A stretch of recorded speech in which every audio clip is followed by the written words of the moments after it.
Nvidia CEO Jensen Huang set to kick off his headline keynote in just under half an hour at the company's first ever GTC conference in Washington. Our Christina Partsinevelos already caught him live from the conference for today's Tech Check. Morning, KP.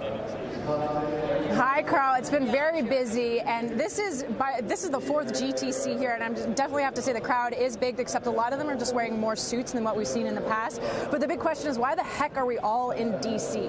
Jensen answered that question maybe about 20 minutes or so on stage. He thought President Trump would actually be in attendance here, but as we know, the president has some other conversations happening in Korea and got pulled away to discuss what's going on with China. The event, though, is merging not only policy leaders. I spoke to members of the military, CEOs, and people that aren't even aware of what tokenization and AI means. This is all about building massive AI infrastructure. That is the constant theme here. Where are we going to generate the power, the red tape that is involved with all of that, and how they're going to mitigate that.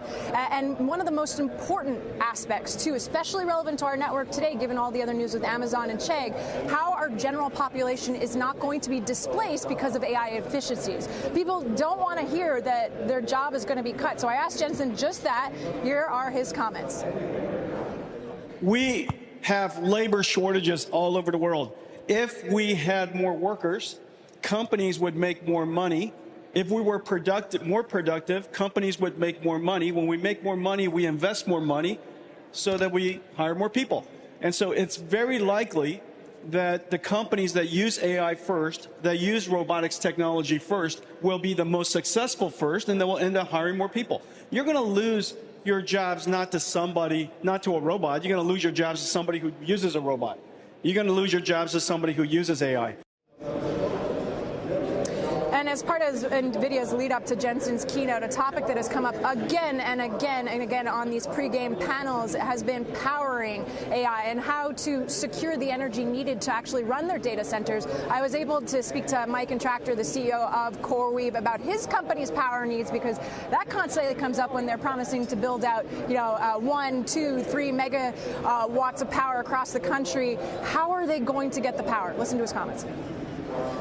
There are power constraints that will emerge and continue to emerge as you continue to build out this infrastructure, for sure. And the market is beginning to really allocate significant resources to ensuring that the infrastructure continues to get built, so that we're able to power the AI data centers that are required over time.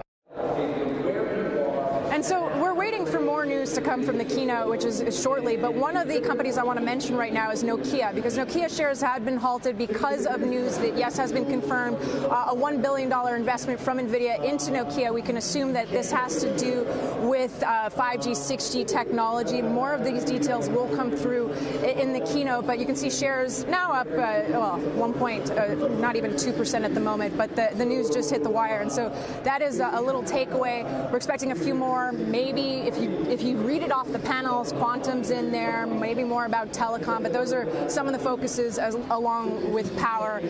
So Carl, back over to you.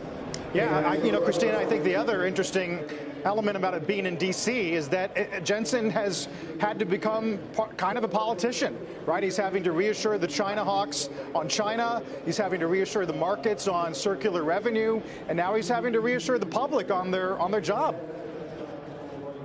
I know Jensen definitely takes the top spot and being able to mitigate all of these roles, but it's a lot of tech CEOs in this day and age. That's why so many of them have larger offices in D.C., specifically relating to China.